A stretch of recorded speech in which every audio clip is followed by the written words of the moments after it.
Заказали половина барашка от Казак Гриль. Вы представляете, здесь 10 килограмм мяса, рассчитано на 10 человек. Заказали заранее, привезли вовремя. При заказе любого вида барашка шоу с разделкой в подарок. Хотите на казахском, хотите на русском языке. Вместе с барашком идет 4 порции гарнира и 2 фирменных соуса. Гарнир — это запеченная картошка 2 порции и отварной рис 2 порции. Если у вас день рождения или какое-то мероприятие, зажигают такие фейерверки с сопровождением сухого дыма.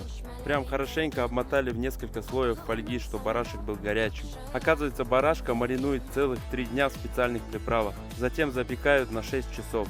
А разделывают барашка по казахским традициям и обычаям. Вы просто посмотрите, какой румяный барашек. Лаура, конечно, раньше всех пробует. Стоимость такого удовольствия 79 тысяч. Мяса было нереально много. Это самая вкусная баранина, которую мы пробовали в жизни. Сколько раз заказываем Казак Гриль, скажу вам, что они работают четко и качественно. Напишите в комментариях, вы бы заказали такой барашек за 79 тысяч. А Лаура все ела.